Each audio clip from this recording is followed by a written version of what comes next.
করবেন। আসসালামু আলাইকুম। আমি এই সংগঠনের সদস্য সচিব নিযুক্ত হয়েছি। আমি এখন আমার এই সংগঠনের কার্যক্রমগুলো আমি আমার ম্যাডামের উপস্থিতিতে ম্যাডামের বক্তব্য আমি শুনেছি এবং শুনে অবগত হয়েছি। অবগত হয়ে নিজেকে ভালো মনে হইতেছে।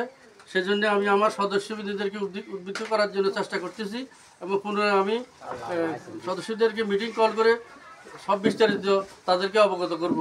এখন এই সংগঠনের ফর্ম পূরণ করার পরে আমি আমার নিম্নে স্বাক্ষর করতেছি।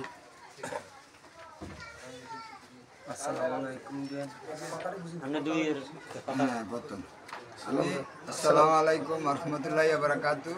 আমি এই সংগঠনের সভাপতি। আমি এই ম্যাডামের সাথে একত্রিত ঘোষণা করি এবং কি আমি আমার সদস্যদেরকে নিয়ে সব কিছু অবগত হয়েছি এবং আমার লাকসাম ইউনিয়নের এই সব সদস্যদেরকে নিয়ে একত্রিত হইয়া ম্যাডামের কথা সন্তুষ্ট হয়ে আমি ওই ফর্মে স্বাক্ষর করে দিচ্ছি।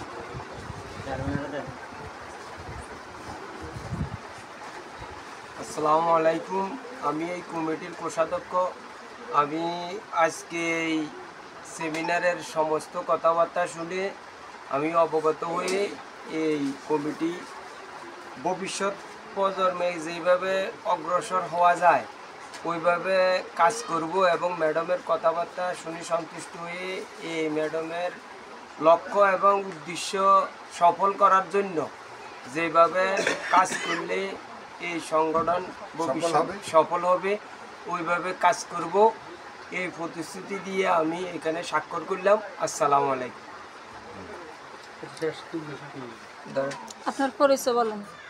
সহসভাপতি, সংগঠনের সহসভাপতি। আসসালামু আলাইকুম। সংগঠনের সহসভাপতি মোহাম্মদ শাহিন উদ্দিন। সালাম দিবেন আগে নাম বলুন। আসসালামু আলাইকুম। এই আগে সংগঠনের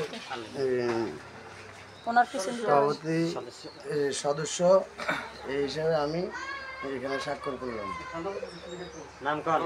আসসালামু আলাইকুম। আমি মোহাম্মদ তারেক হোসেন। আমি সংগঠনের সদস্য হিসেবে স্বাক্ষর করলাম। ইউনিয়ন লাকসাম।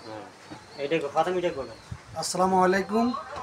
আমি এই সংগঠনের একজন সদস্য লাকসাম পৌরসভা থেকে। আমি লাকসাম ইউনিয়ন থেকে আমি এই কাজে যোগদান করলাম ইনশাল্লাহ। আসসালামু আলাইকুম। আমি মোহাম্মদ জহিরুল ইসলাম। আমি সংগঠনের সদস্য লাকসাম ইউনিয়ন থেকে। আপনার পরিচয় দিচ্ছেন।